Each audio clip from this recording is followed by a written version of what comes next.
Yeah, they have been ruthless, to say the least. You mentioned Tuts' numbers. You mentioned how any of these lanes could go either way. Kaboom, you saw on the screen there that as far as kind of tracking their movement up and down the standings, you saw the impact that Ryan and Weiser have had on this team. And Weiser looking to keep things going here. And so immediately taking away kind of 1.5 picks from Weiser. Mm-hmm. Yeah, and I feel like any picks you kind of take away are shared as well, because Parang and Weiser have fairly similar champion pools. Off air, we're talking about the Gnar, the Jace.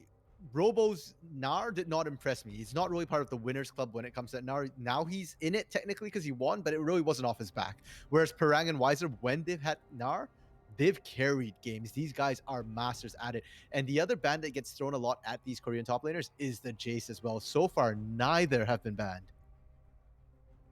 Yeah, and the Jace, I mean, you probably won't be blind picking it. I don't think we'll see a B1 and still could get banned out with the third red side ban here.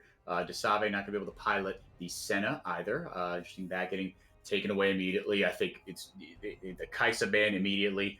Very smart. Either one of these ADCs could just absolutely take over the game. Renekton's still a strong. The last patch, he was definitely just B1 blind pickable. But still, not insane either. But I think maybe into this top lane matchup, you wouldn't, just because you've got two of the best in the biz going at it here. But who's still pretty blind pickable is Olaf, and that's what Ranger will be piloting. Oh yeah, Olaf is one of those scary picks which can still do a lot here, and more importantly, is extremely safe, especially when you've got strong laners. And if there's anything Flamengo's got, it's strength in every single role here. I like to think of it as lane kingdom. I know Rude Dude has mentioned before, it's not exactly lane kingdom because they don't smash it, but they do always seem to find small advantages, small leads. Is this going to be a Vladimir? We've seen Chucklax pull it out, but no one else has really hopped onto this blood-sucking pick just yet. Oh, boo. Yeah, but nobody's surprised. Speaking of blood sucking, leeching, annoying picks, Evrod will be on the Zoe. And so we see kind of similar to, I confess I'm forgetting exactly which game it was, but a little bit earlier today, Graves and Zoe, this defensive, very kind of pokey, objective setup-y comp coming through here. And here we go. Here is the Jace. Going to be piloted by, I imagine, Parang. Going to be flexed down to Tuts, but I don't think they're going to put Tuts on Jace, too. For sure. It was the Red versus INTZ game earlier with Avenger piloting the Zoe, which was giving us nightmares.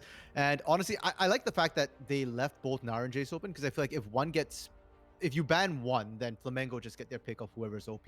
But it might be the Gragas top lane coming in for Weiser. Can still potentially be flexed, more likely into support than into mid. But for now, I'm going to assume it's top for Weiser into this Jace, because they do need something that's strong into the top lane. Oh, they're thinking that it might be a flex Jace into the mid for Tuts here if they're banning out Gnar. Yeah, I guess so. I think just taking that away completely. The engage, not looking to make that quite as potent, because as strong of an engager as Rel is, the ultimate, the Magnet Storm could reposition, but it doesn't interrupt anything. Gnar still a pick that Parang. We talk about how it's about playing around that rage bar. You got to be very smart with it. And Parang and Flamengo, they're about as smart as they come. Alistair being taken away now from Professor. Neither bot lane pick, or neither bot lane, anything here being picked up. It's top side and maybe support for Kaboom. I wouldn't be surprised if they flex the Gragas into support. Yeah, it's definitely something that they could potentially do here. And especially if they're banning the Gnar, which tells me they're not confident that it's going to be a top Jace. Tuts has not played Jace in the mid lane yet, but maybe it is one of his champions. And yeah, I was just thinking in terms of ADC bans right now, with Kaisa banned, we're not likely to see the Xayah unless there's a Samira, but that means Aphelios kind of becomes high priority. Senna was taken off the table as well. And so if we look at what's been played in terms of ADCs a lot, there's only pretty much Xayah left. And besides that, we've kind of dropped down to that Nyx mix. And for Kaboom, they're going to keep on with the Xayah. They don't care that Xayah is usually a counter pick to engage champions. They want it anyways. It's not going to do quite as well into the Olaf. You can't stop the Olaf charging at you, but the Featherstorm will at least buy you a bit of time potentially, and maybe stop the rest of the engage. And ooh, I've been liking the rise we've been seeing recently. Yeah, could be a little 1-3-1 flavor, and now both of these picks could be mid or top. I imagine Oh. it'll be Rise mid, Jace top, but not insane at all to flip those around. No, not at all. And so far, Tuts here actually hasn't played either the Rise or the Chase. He does play Rise. We know he plays Rise, so I'm gonna assume that's the mid Mhm. lane pick potentially here. And ooh, oh, Wow. Varus coming Okay. through. Is this the first Varus of CBLOL? I think it is. Yeah, first one picked or banned, and Absolute is going to slam it. Varus Rel bot lane making its debut here, and who else but Flamengo to bust it out in what could be one of their tougher games all split. Okay, so 4x4, I was super excited for a second because I forgot we're on patch 11.3 here. Hmm. On 11.4, Varus got buffed, and he's actually quite annoying. They buffed his Q to do a lot more damage. It scales harder when you fully charge it. But this is 11.3 before it's been buffed, which means that primarily on patch 11.3, you see more on hit Varus than you do see lethality Varus coming through. But against his composition from KaBoM with the Zoe, we've seen what happens when Zoe's allowed to sort of get the picks from afar. I think lethality Varus with that Q poke might not be the worst decision to make. You pair that with the Jace as well, and you actually have a chance to win poke wars. Yeah, and I think that's what they're going to try to do. Like you said, maybe lethality Varus isn't, you know, uh, quite there yet, but there are going to be, yeah, there's going to be some poke wars here. I think when we saw Zaya last, she was paired with Leona as well. But wow, I thought a lot of 1-3-1 kind of late game focus here for Flamengo. But Olaf has got to be that bridge into the late game. The objective control for him obviously is fantastic, but Graves, no slouch in that department either. And the Graves Olaf matchup is one. It's not quite as old as time, but it's been pretty long. Season 10 was a matchup that we saw that happen a Yeah. lot of, and it just comes to sort of who farms a little bit better. Graves often does do pretty well as long as he doesn't get tagged by a single axe there. So Ryan going to be quite comfortable with this Graves pick. And if KaBoM plays true to form, which often sees Ryan paired with Professor roaming around together, I personally think the Leona Graves is a lot scarier than the Rel Olaf. It almost looks like a bot lane that's roaming together, ADC and support, except that the ADC this time, the Graves, scales a lot quicker, has a lot more upfront burst damage at levels. Apologize if you can hear any background noise on my end. I don't think you can, but someone's having a party downstairs, I guess. Or just a really loud car. I live right on a decently busy street here, right on the third floor, so I get a ton of fun background noise here in the city. But getting into this game here, Flamengo with a much bigger fan base, if nothing else. Yeah, and that is the yeah. Mostre sua torcida. Show your fandom. Show me who you're rooting for here. Flamengo definitely has the favorites there. Desave immediately having to blow Flash. One defensive tool not available for an already pretty defensive bottom lane. Let's see how the rest of this goes. Comet Varus looking to be pretty oppressive. And the Rel there for the all-in Conqueror on Jace. And Wiser not taking any prisoners either with the Comet on the Gragas. Yeah, so at least in lane here, we are going to see a lot of poke coming out from that Varus. It's not that Hail of Blades or that lethal tempo here that we do sometimes see come out. For Desabe, burning the flash is going to hurt a little bit here, but I don't think it's actually the worst thing to happen in terms of this bot lane, simply because Desabe often plays safely, wants to scale up. And right now, if you're relying on that flash to survive the poke from the Varus, you're probably already shafted in lane. Yeah, no, I would agree with you there. Um, Redbert with the Rella. We talked about a really strong level 1 here. Just going for a lot of sustain. That is what these runes scream for Absolute. Yeah, and that tells me, yeah, we might actually see that poke Varus come through here. Again, 11.3, it's not quite as strong, but it still does a lot of work into a Zaya, into a Zoe, into a Graves. Less into the Graves because Graves can still lifesteal, but a lot of times we don't see the Zaya run things like that Immortal Shield Bow, Bloodthirster, or Blade of the Rune King, things that built in the lifesteal here. And I don't believe we got to see Desabe's room. I don't think we're seeing that Bloodline come through either. So poke will stick. Mm-hmm. And into this comp. You kind of like that. And it seems like Weiser with the Doran's Ring, that's not a dead giveaway by any means, but with the Doran's Ring and the Comet, I think you might be getting a little bit of Glass Cannon Gragas here. But I'm not sure how I feel about that if that is the way that they decide to go, because we saw what happened the last time that all the engage and all the tanking duties were focused onto a Leona. Poor Young had himself a tough time. Now, Gragas could still reposition, and the ultimate is still his ultimate, regardless of how he builds. But let's see how that one shakes out.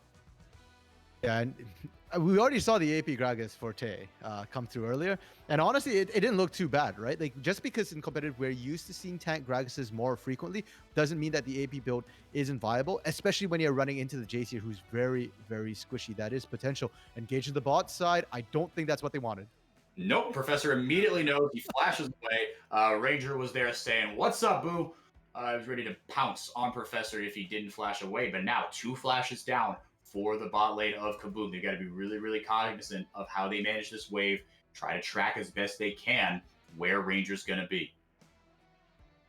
Yeah, and Ryan there actually was near the bot side, did take the scuttle, and the backs are interrupted. Backs are interrupted, double stun coming in, and pop! Redbird has to flash away, and it's all for naught. The ignite was just too much. TP down. Everett, okay. Well, actually, no, I don't think he can. Never mind. Just in case they sort of re-engaged. And I'm not sure if they had eyes on Ranger. They do have that ward up there. Not sure if he crossed into its path, though. So looking at any sort of turn, just maybe dissuade that.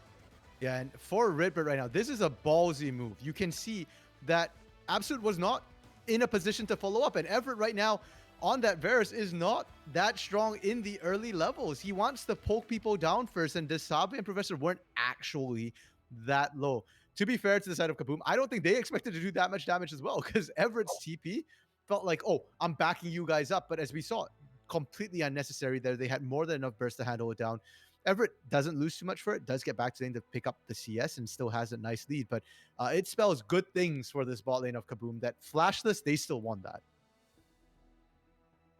No, I completely agree with you. I wasn't expecting Desabe to do that much damage either, but it was all just completely focused. Every single feather landed, and then some yanked him right back onto Redbird. Professor set it up really, really nicely. He got dove on, and he just said, okay, you know what? I think if I can lock down Redbird here, maybe we could do something to prevent him from going over. Because I don't think he used Ferromancy. I think he just kind of walked up and attracted and repelled, but maybe he did. I confess I don't know if I'm remembering that correctly. Yeah, and honestly, with how that started as well, I don't I don't think we'd get a good look exactly of what happened there. But either way, it is going to be it ended up in Redbird dying, and that's not what you want to see as Flamenco. To be fair, Flamenco has shown great resilience in the past. They've been down early in the game, and they just find ways to come back in. So certainly not the end of the game, but against a team like Kaboom, giving them any sort of early lead definitely is a concerning thing that will prey on the minds of Flamenco here. Yeah, no, they really have. They're going to walk away with this dragon, Redbird with Toots, just in case.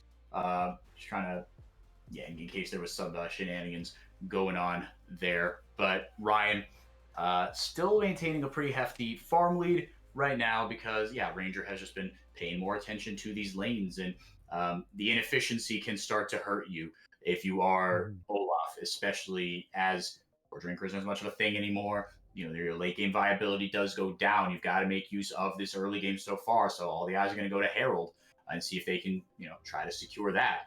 Merc Shred's coming in here for Toots. Yeah, into a Zoe and into what looks like it's going to be a much more AP Gragas. That seemed like a pretty easy call. Yeah, like I said, makes sense into the Jace specifically because Jace is kind of squishy. You can punish on that.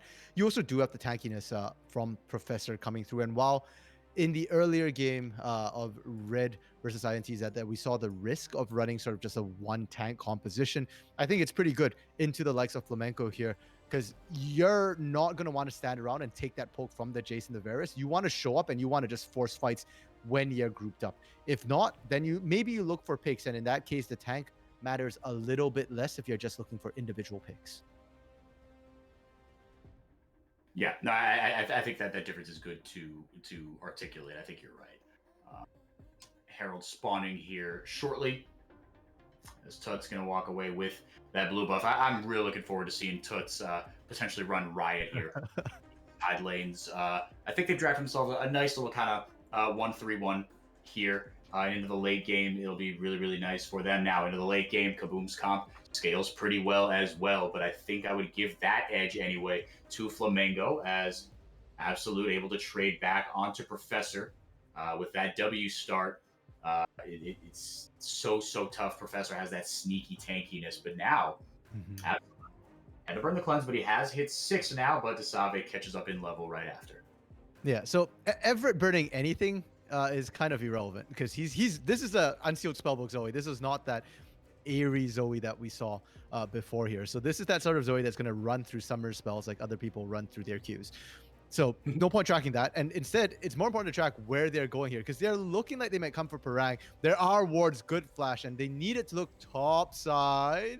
Can he kite around this? Yeah, he makes it very, very narrow. Good platforming skills from Parang there. But Parang is winning his lane pretty handily, which is important because we highlighted this top lane matchup. When you've got two of the best top laners going at it, Weiser getting the counter pick as well. Weiser needs to win this. Yeah, I mean, if yeah, I mean, he's. I like the immediate pickup of the Playsteel or the Avrot has to burn his fake flash, so uh, burning through summoners, like you said. I mean, there's so many. Yeah, let's see. Again, the value from Zoe is going to come around the objective setup and the poke that she's able to lay down if she can do what Avenger did to the Xayah from a couple games ago. But now to Save on that right now. Here comes Realm Warp, and in they go. Up pops a Ragnarok. Weiser getting chucked down, and he does go down. Harang gonna take one more tower shot. Ryan, nice return kill there. Pops the ultimate right in his face. Flashes the thumbs up, and they trade one right back. And this is what you expect from Flamenco versus Kaboom here. Very, very narrow margins where anything really could almost happen. And ooh, Kaboom's bot lane committing the flash. It is just a flash on the Leona. The Hex flash is still available, but they commit that to try and find the kill on Absolute on Redbird. They're going to hold them here in lane. And in terms of items right now, Kaboom's slightly favored. So if the bot lane of Flamenco don't get to back, Kaboom can continue to bully them a little bit, potentially set up for that second Drake that will be coming up in less than a minute here. Now let's see. Taking that back is Redbird. Got the CDR boots and a Ruby Crystal.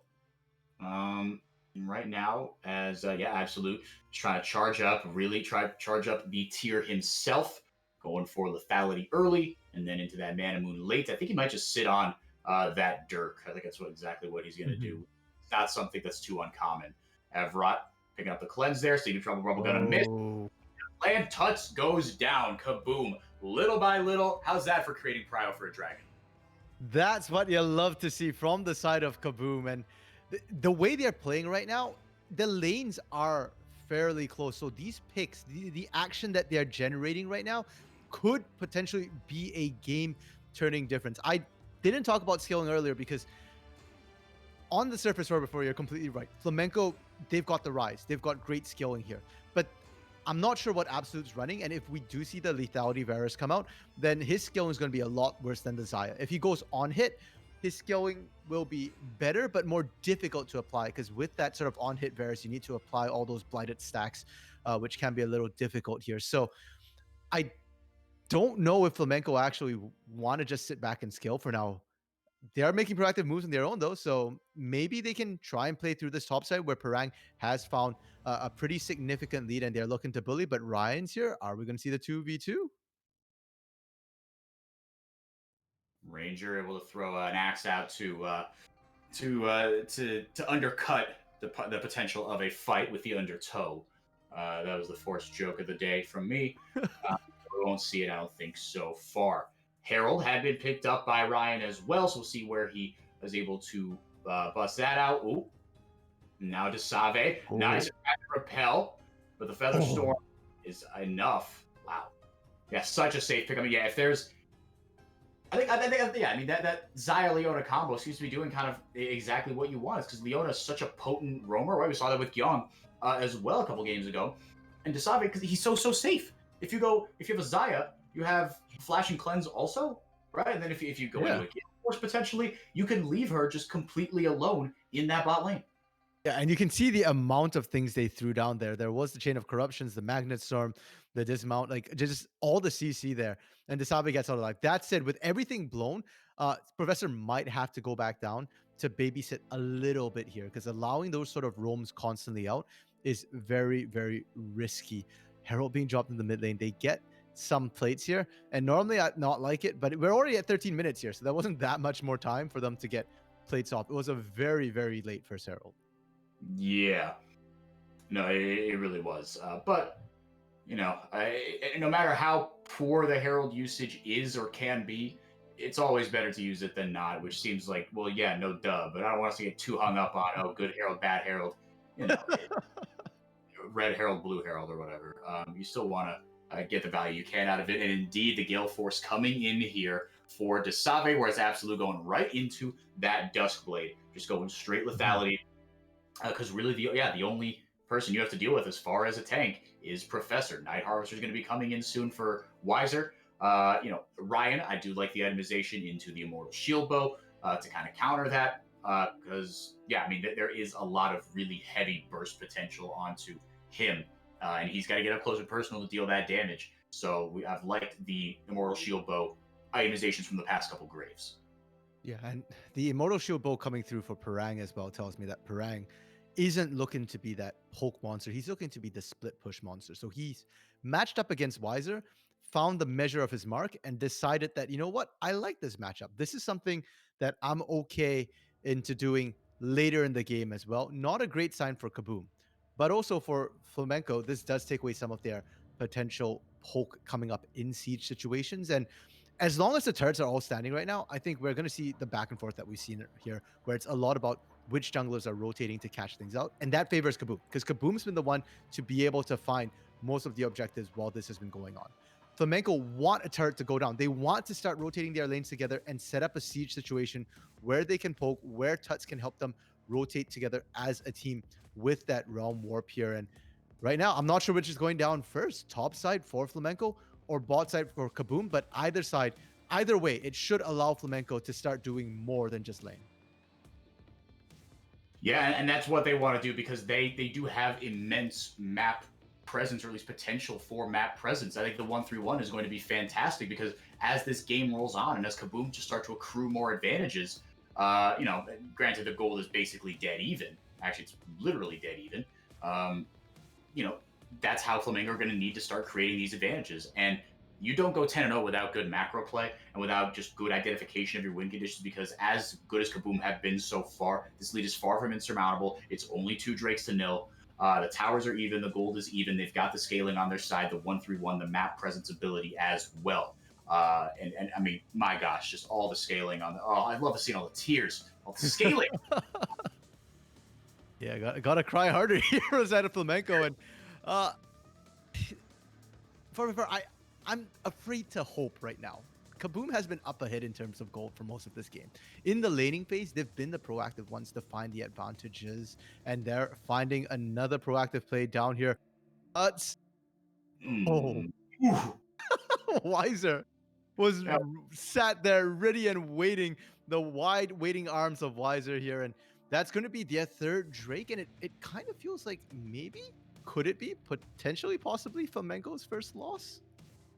Well, I mean, it's not looking great. They have looked, a little bit shaky-er as of late. And again, let's be clear here. That is a relative term, shaky-er. We go back to, I liked Rude Dude's interpretation of the "oh no, well anyway" meme show where it's like, okay, Flamengo look mortal, and it's like, well, actually, no, they're not. As a fight breaks out here, Redbird into the backline there. Oh. Take down Professor to shred right through him. Toots kiting around Ryan, who phase rushes and dashes away, but Redbird gets a kill it traded right back onto him. Desave's finally here. That entire fight happened without Desave. And if Desave was there, I don't think that would have gone quite as bad. But for now, you're completely right. Rude Dude's completely right. Oh, well, Flamengo is still here. Anyways, they'll be okay. And they finally fire back. And I really feel like in terms of plays, that is one of the first big macro moves we've seen. So far, they've just been trying to get Parang ahead a little bit, and that wasn't Parang split pushing. He was with the team. They make a play happen in the mid lane around him. They get another turret. Good use of the Herald there. They are still in a sketchy situation where Baron's coming out 2.5 minutes, Soul coming up in 4, and granted, Soul not so scary because it is Cloud Soul, but with a team like that, it's going to let Desave be that much more slippery. Wiser's going to get an easier time of engaging here, and Everett too is going to be so slippery with that particular Soul. Yeah. No, here as if that champion wasn't slippery enough. Yeah, and that little bit more CDR going to help these ultimates. I mean, I think of the Cask, the Solar Flare, and the Paddle Star, or the Portal Jump rather, so oppressive as they are, just even more often just gives Flamengo such smaller windows to fight around. Baron not going to be able to be fought around for another minute 40. I mean, but it does feel like the game is kind of starting to reach that critical point here. Because yeah, the goal is still even. Flamengo, like you said, they're starting to make their macro moves, which is their version of money moves, really. Because now, I mean, because Kaboom can respond. Kaboom still do have the poke, but Parang in that side lane, as we kind of thought he would be, create a little more pressure on these other sides of the map. Get himself nice and scaled up. Him and Toots, true to form, have the most CS in the game, 170-ish a pop. Oof, that Blighton arrows coming out from Absolute there. They're going to force this fight right away. In they go. Desave gets the Featherstorm out, but gets Pac. Ranger just beats him over the head with the action. Warp as well. Toots says, "Sup, miss me." Professor with a nice way to try to get out, but it's not enough. Parang is just too strong and catches him out. But Everett returns the poke right back and is able to take down Toots, who got a little too close for cover. Yeah, really. So this isn't even the power spike for Flamenco. I want to point out right now, we talked about the tier stacking. None of the tiers have been converted yet. They are fully stacked, but they're not ready. This is just straight up pulling the trigger ahead, and well, the flash in from Ridbert as well. Offensively, they catch out both Wiser and Desave, and that's a lot of their damage here. Everett's able to pick one up at the back end of things, but is it really worth 3 for 1? No, you are just trying to get whatever you can find there, and that really helps to put Flamenco ahead. They're not up in kills, but before that, they were almost dead even in gold. So picking up all that kill gold here helps Flamenco a little bit. The damage charts, nice to see there, but yeah, Tuts actually did a lot before he went down. Yeah, and that's the thing is, I mean, we do praise Rise for his macro playability, but the scaling is unbelievable, and he can be, he is a more utilitarian kind of battle mage, but he can pop so easily. But he's going for the Leandries here for these kind of longer, more drawn out fights, just trying to chew through whatever he can. And the Merc Shreds as well. He knows that his job is to just stay alive here. He knows that he's not the primary win condition, 0-3 and 4. Instead, that honor is going to Parang and or Absolute. Toots knows that that is not his job. Insta cleanses, even just the slow, that might have been enough for Professor to follow up with a Zenith Blade. So playing it safe there is Absolute, but holding on to his flash as well. And that's a big, huge team fight ultimate taken down. That's why you're seeing Flamenco try and force their TP coming in from Wiser. Oh, just the threat was enough to disengage. Yeah, that's what they say, right? Is that Sun Tzu in The Art of War? Is sometimes the best enemy is just like the threat of an enemy? I actually don't know. I've never read The Art of War from cover to cover, unfortunately. But I remember that quote. But yeah, no, just that threat of an engage. Whew. And how about the damage here from Parang, just chewing right through Professor, who, he doesn't really have an item yet, but taking down half of Leona's health in one go feels nice. They're going to start up on this Baron, try to bait out a fight here. Ryan isn't around. I think that's what they're kind of banking on here. Not able to steal, but he's going to trade the Cloud Soul right back. He doesn't care. He's be able to melt this, and now it's just about buying time for Kaboom. They're going to get a 4-0 Cloud Soul here, thanks to Ryan. And this is such a... The teams are playing games of chicken here. Like, Kaboom was making the bet that Flamenco would peel off due to the pressure that was being put down on them. Flamenco, on the other hand, was making the bet that basically we win this fight, not knowing, they had no vision that Ryan was actually taking away the Cloud Soul. So really, just a lot of bravado, I feel like. That the setup was not there. And maybe it's because these teams are so good. Flamenco has not been sufficiently challenged. KaBoM knows that mechanically they're simply more skilled for the most part. That we have these sort of decision making coming out where it's just kind of like, okay, we're gonna dare this now. Next time that happens, that's going to be an Elder Drake here. I don't want to see Flamenco trying to play chicken with an Elder Drake. That's not a worthwhile trade. Even if you do get Baron, Elder, as Rudu pointed out, generally considered stronger. That's why it's got a shorter duration, and you don't want to give that up. Yeah. Yeah, I don't think they're going to play chicken. I think they know that. But it just seemed a bit of a... I get what they were trying to go for here. It was like, oh, you won't flip you won't flip Cloud Soul for a more macroly important bear, and they're like, the hell we will, absolutely. And Flamenco's there like, oh, they did the dang thing, okay, yeah, fair play. Like when I was looking at it, I was thinking, okay, Flamenco know they blew the Solar Flare, they've got the big ult down. Okay, maybe they're gonna go for this, but they actually had to go all the way. Collateral damage misses here. Jeez, Ryan is flying. There's a flash solar flare. Absolutely. We've seen this one before now. Redbird. Touch is coming.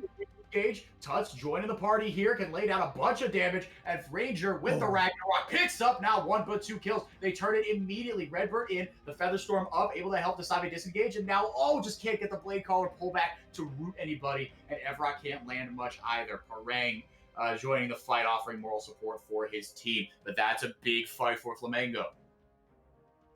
This is subverting a lot of my expectations. I was expecting Flamenco to be the more macro-oriented team and KaBoM to look for these fights. Tuts does have Realm Warp available. They're baiting this. They're trying to look for potentially the flank with the Realm Warp, or are they just going to start bearing up? Fog of War. KaBoM has to gamble again. Yeah, let's see. I mean, they called maybe calling their bluff as well. Yeah, Flamengo. Oh, come on. It's not like there's anything really to play for, and the lanes are all in a pretty good spot, except for mid, which is not in a great spot. But yeah, I mean, I guess, no reason to flip it. The game is still on, still really close. But yeah, I guess they're just going to take their picks and walk away. So I was saying that I feel like Flamenco should be the team playing with the better macro here. You've got better tools with the Realm Warp available for Tuts, and frankly, KaBoM has traditionally played just by being the better players, winning the fights. But this game has been Flamenco winning the fights and KaBoM playing the macro better. One Herald, all the dragons so far, 25 minutes right now, and they've got Soul already here. It's kind of flipped, and Flamenco just feels like they're a bit trigger shy right now. They were set up perfectly. They can either just turn and burn the Baron here, or you can just Realm Warp behind and try and catch out 3 members, the squishier members. Again, just the threat of a Realm Warp. You don't actually know who's coming through till it finishes channeling, but they didn't do it. Now they've peeled off. Parang's going for the high percentage play. Free bot site, teleports available for both Weiser and Parang here. And they get a free turret. Good on them. But the turrets alone, all these inner turrets, are okay. Unless you can pull that kind of trick onto a inhibitor turret, you're gonna eventually hit the point where you stall and you have to win either a big fight or major objective. And that's what they're banking on, because KaBoM have taken care of everything so far. Professor and Ryan turn a tail and running, but now they want the fight. Evrot in, trying to deal damage, but it's just Ranger in the front line. Did he overextend? Maybe it doesn't matter. Just getting Ryan away from this fight might be enough. Redbird taken low to Save. Trying to get one last attracted repel off, but it won't be enough.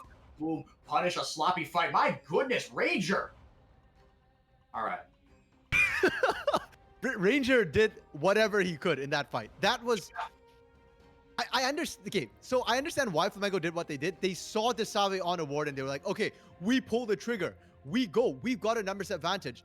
They weren't wrong, but the problem is it's too forced and they were not together. The Realm Warp was literally only Tuts walking into them, and that hurts them. They were trigger shy for most of the game. When they finally decide to pull the trigger, again, they're not setting up properly. And KaBoM, after all that Baron dancing back and forth here, it's going to be them picking up the Baron here, finally getting the lead for what feels like the first time this game here. And Elder about to spawn in a minute as well. KaBoM is situated very, very nicely to potentially try and win this off just straight team fights.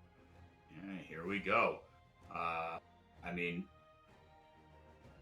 this is, yeah, this is where it's going to be decided. And that Elder buff, in a straight up 5v5, you still maybe like, Kaboom's chances here. Let's see how they set up for this, because it does look like Flamengo have the upper hand as far as the setup. Ooh. And they can lay down the poke. They can lay down the damage. 2-level lead on Ryan as well right now. Makes this an uneven smite fight. So Kaboom can walk in there. It's up to Flamengo to try and dissuade them. But look at that Baron inside track they've got. Yeah. I mean, if nothing else, they're going to make Flamengo pay for contesting this. That Baron up cannon minion just free firing. They're going to crash one more wave. And now here we go, RMC. Flamengo are going to start up the Elder Dragon. They definitely got the damage to melt it. That mid-tier 2 does go down. Parang, they're chasing him right off that fight. He dives right onto Ryan, returns the damage. Shield, will it be enough? To Save in and takes down Parang. Flamengo started it up, but will they be the ones that end with the Elder Dragon? Professor taken low. There's the Magnet Storm. Absolute picking up a kill on it. Professor now. It's 1-for-1. The Elder Dragon has been completely abandoned. Redbird is down. Evrot takes him down. Going golden is Wiser to buy his team some time. And it's a double kill for Evrot. One more for Ryan. Ranger still running riot. But Kaboom taking control of this game. They're going to get the Elder. They're doing it 4x4. They're actually taking Flamenco down. This is the closest we've seen Flamenco to actually losing a game. And that entire fight, it felt like I was running out of air waiting for Desabe to arrive in that fight. He took the long way around after finishing Parang, and that was all Flamenco was waiting for in terms of trying to win that. And here we go, the replay into that. So Parang kind of was trying to buy time, and that was a good call by him. Look at who he pulls: Ryan, Wiser, and Desabe, 3 members, and he almost got away as well, but he doesn't. And now there's the issue. Ryan peeled early. That's key, because now they don't want to fight this. We talked about the 2-level lead for Ryan. That is what forces them out. And this fight, it looks kind of okay, kind of good for Flamenco till Desabe shows up. And then Desabe, janitorial duty, just finishing everybody off, picking up the kills, and making sure they can turn safely onto Elder. Desabe played that fight so well. My gosh, I mean, just mechanically, he was pushing all the right buttons in the right place at the right time. His team playing around him pretty well. He's still got that Baron buff, now with Elder as well. Kaboom trying to kick down the door and put this game out of reach. Well, Parang's going to try his best, pardon me, to do what he can. He's on a one-man mission right now to push in, but you don't beat a Baroned up team. 3 seconds is going to be enough for that inner top lane turret to fall in. Where is Flamenco here? Tuts is pushed up. Rangers defending the environment. He's in the jungle. I don't know what he's doing here. Yeah, I don't know what Tuts is doing. And now Kaboom's saying, all right, fine. This is not going to be a base race here. They send Wiser to respond here. But Tuts, I mean, yeah, just trying to create some sort of advantage here. And okay, to Flamengo's credit here, Kaboom don't outright pull the trigger. And Parang able to take down an inhib. Do you think Kaboom could have done more there? No, not really, no. I think they could have sent somebody back to stop this, because more than looking at what Kaboom can do, I'm looking at what Flamenco managed to do there. Tuts, I was questioning what on earth is he doing? Well, that's apparently what he was doing. He was taking the inner turret. So despite the fact that the base race would have been lost by Kaboom if they push it all the way there, but for now, at least, they answer even. It is inhibitor for inhibitor, and that is a win for Flamenco right now. And Flamenco, it feels like they're starting to finally get into gear. They did lose Baron and Elder, but their macro decision now, early game was good. Mid game suffered a little bit. It seems to be back on point a little bit here in terms of what they want to do, cutting the waves, getting that down. Dragon and Baron are still down for about 2 minutes here. So as long as Flamengo don't over push out here, they can be fine. They just need to farm up the waves and get ready for the next major neutral objective. Parang, knowing that he's pretty safe. He knows he's got vision on all 5 members here. Or I guess maybe he doesn't have vision on Wiser, but now Wiser going to TP here. And now it's the 2 split pushes up in the top lane. This is the same movie we just saw, RMC. Yeah, again, very, very risky. They've already lost the mid lane inhibitor. And Tuts needs to make up his mind. He cannot waffle. He needs to go in here.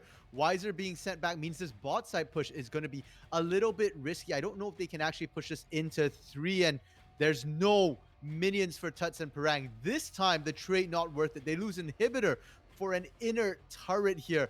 Definitely a Kaboom win. They will have the top side. Baron is going to have so much pressure, and now they can just reset to this bot side. Ranger. They're being baited.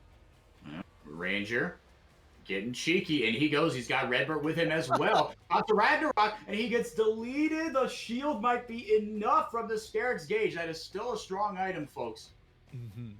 And I mean, Olaf's still a strong champion as well. Rangers 5-2-3. And if you ever listen to Axeman talk about Olaf, you'll know that Olaf is not meant to be a late game champion here. We are well past Olaf's sort of comfort spot into the game, and Rangers still trying to be as relevant as he can. For the side of Absolute here, he went straight lethality, so that's straight poke Varus.